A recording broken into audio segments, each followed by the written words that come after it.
Hey everybody, Dan with Pain For You. Recently I posted asking for suggestions on topics to cover in these videos.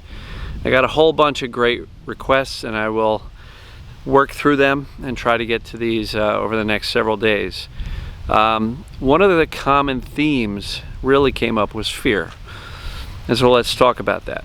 Fear, I guess I want to just clarify, there's fear of a lot of things when it comes to TMS, diversion pain syndrome, distraction pain, mind-body syndrome, stress illness, whatever you want to call it. And fear is often as much of a distraction as the symptoms themselves, right? So I guess what I'd first like to do is ask you below, what exactly do you fear? Do you fear the symptom? Well, let me just leave it at that. Let me just ask you to comment below. What exactly are you fearing? For me personally, I would fear the next flare-up, right? Because for a lot of my 13 years, my pain was bad, but I could get through the day.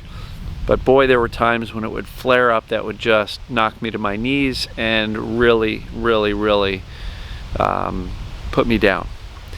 So there was a lot of fear because after you've had a couple of these flare-ups and they're as bad as they can be, and I'm sure you know what that's all about, you fear them.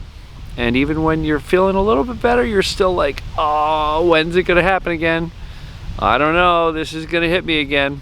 So for me, the fear of the flare-ups was a big deal. And even when I started to beat this towards the end, the fear of it coming back was big. So those were some of my big fears. And of course, if you start to watch the movies in your head of yourself having this pain for the rest of your life, well, that can cause you fear. But I really want to hear from you guys and gals what exactly you fear.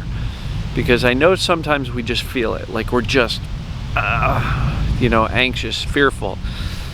But sometimes what's useful when it comes to fear is deconstructing it. In other words, analyze exactly what I am fearing. And I tend to believe that what we focus on, we magnify and it grows. And if we're focused on the pain, we're more likely to bring it into our lives than to have it leave, right? We can't push pain away. We have to let it go away by, I'll use the word ignoring it, but by not making it as significant. Because I've gotten a lot of comments, people saying, how am I supposed to ignore the pain? It's just awful. How am I supposed to ignore these symptoms when they are always present? And again, I have never said, nor will I say, that you should ignore your symptoms.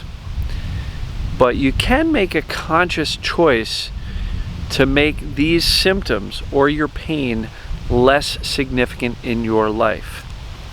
In other words, and I'm not suggesting we accept this, but just play a mental exercise with yourself and ask yourself, if my right now status never got better, could I still have a good life?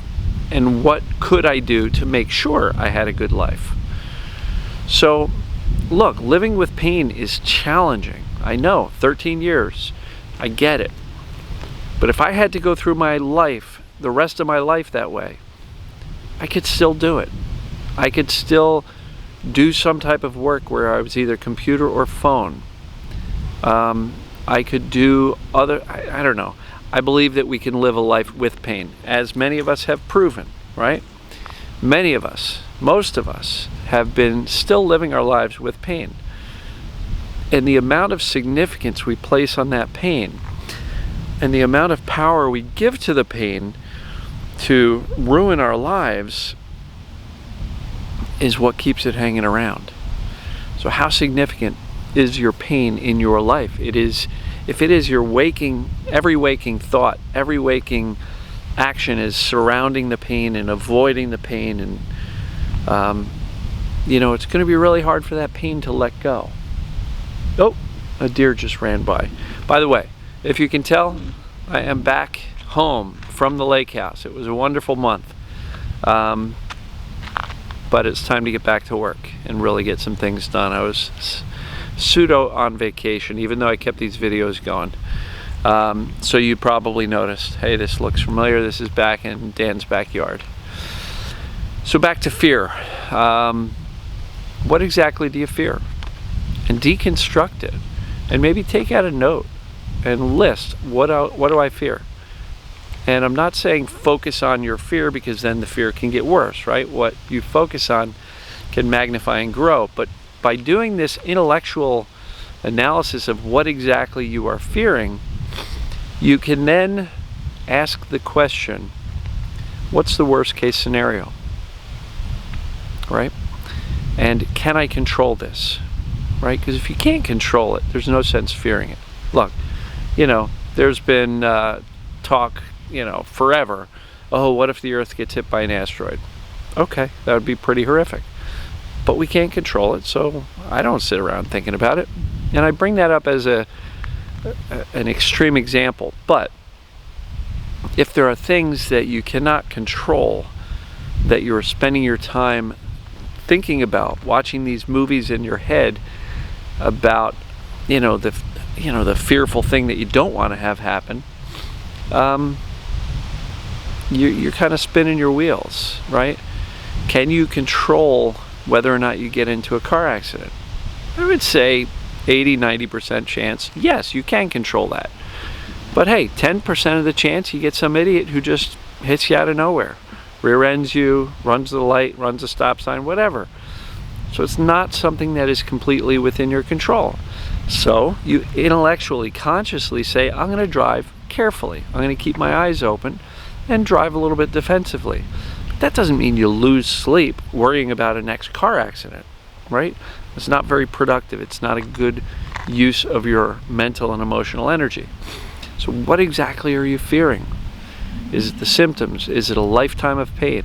Is it, if the pain doesn't go away, then that means X, Y, and Z about my life? That's a very likely one. But again, play the worst case scenario. If I had this exact set of symptoms, whether it be pain or something else, could I still lead a good life? Sometimes you're going to say, no, I can't. This is too much. I can't bear it. It's too painful. Other times you'll say, well, maybe I can get by. You've survived this long. Look, you are a hero. Look at what you've survived already. And so if you've already survived some of the worst pain, and you're still here, you're still breathing, you're still listening and watching these videos, there's no sense fearing that tomorrow. And the main reason I'll say that is because when you fear tomorrow, you're basically watching a movie in your head of the life and the day that you don't want to happen. So by doing that, you're kind of living in the future that you don't want. You're not really living in the present. And if you're constantly looking backwards at your past and saying, that's what my future is going to be like, you're not living in the present either. So, presence is a big deal. And fear is usually future-based, right? You're fearing something that may happen, or in some cases has already happened and you don't want it to happen again. But look, The Power of Now, Eckhart Tolle, it's a great book. We can't live in the future. We can't live in the past. We can only live in now. But the choices we make right now need to be based on a future that we want and that we want to create. So somebody said, how do I remove fear? It's a great question. How do I remove fear? Well, one, you can deconstruct it like I explained and kind of say, is this even a rational fear or is it irrational?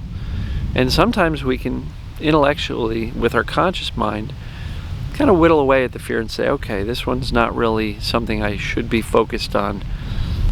But what I will tell you, and this is critical, is if you're trying to push away the fear and get rid of the fear, you're encouraging repression. You're saying, I'm afraid, but I'm choosing not to be. But you're still afraid. So my encouragement is, as you write out this list of fears, spend some time. Be with those fears. Feel those fears, right? Allow yourself to feel that. This is, right? Because you can never really release your emotions or have them release automatically until you've felt them. So if you're constantly deciding, fear is bad, I've got to get rid of it. How do I get rid of it? You've never really allowed yourself to feel it. Yes, it's right there. It's pounding on your front door. But you're saying, go away, get out of here. I don't like you. I don't like feeling afraid. And I got to get rid of this fear, right? And look, feel the fear, do it anyway. It's a great phrase and it's a great motto. So people were asking about the fear of movement. Okay. So feel the fear, but move anyway. And what you're going to prove to yourself, if you do it a little bit at a time, is that you're no worse off for it, right? I see comments all the time here on Facebook, and people are always saying, yeah, I kind of forced myself to get outside, to take a walk, to go to the store. I got home, and yes, I was sore, but I would have been sore if I stayed at home, upset that I didn't go anywhere, right? So fear of movement is a big deal. Resuming physical activity is one of Sarno's tenets. But don't do it before you're ready. If you are in major back spasms, now is not a good time to test and see if you can run. Some people try that approach, and maybe for 1 out of 1,000 it works, and they push through and they have a breakthrough. But for most people, something like that will just set you back. Why? Because you've just kind of proven to yourself that you can't run, and now you're not going to do that again, because wow, that really set you back. So fear of a flare-up, look, healing is not a straight line going up like this. It's definitely not. It's a zigzag, up down. You might start feeling better, and whammo, here it comes back again. I'm sorry about the lighting here. I'm trying to stay in the shade. That's a little better.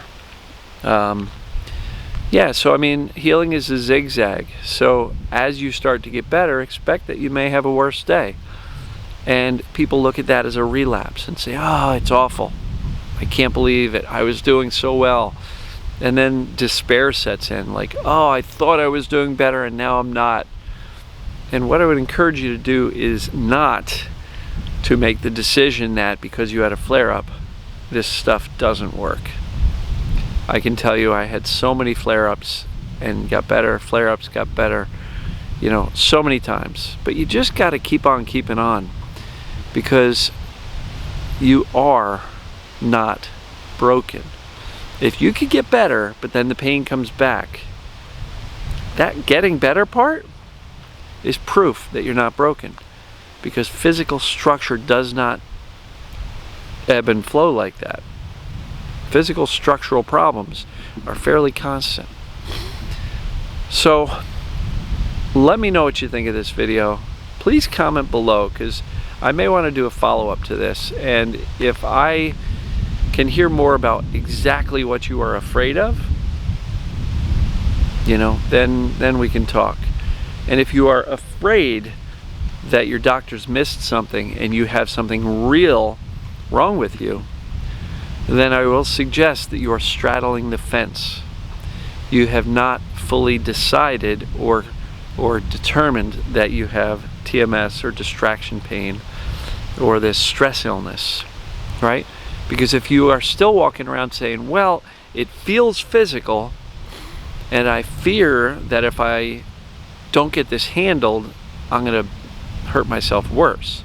And look, that holds true for some of the symptoms that are not pain, because I get so many times people will say, I don't have pain, I have weakness, or I have reflux, or I have IBS, or something other than pain. And it's really hard for a lot of those folks to accept the Sarno TMS world, because so much of that world is talking about pain. And so I've definitely heard people say, with the reflux, if I don't get this resolved, I could literally affect and injure my esophagus. And those are some real fears.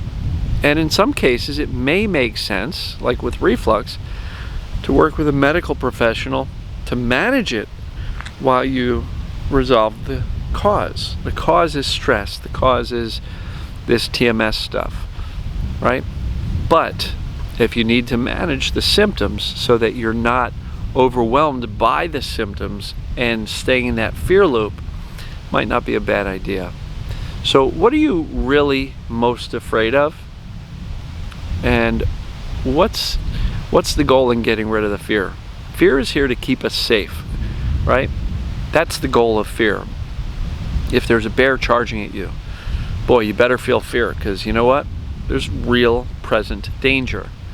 Fear over an imagined event in the future is not productive, because it's keeping us, it's supposedly keeping us safe, but it's from an imaginary event that hasn't even happened and may very well likely not happen, right?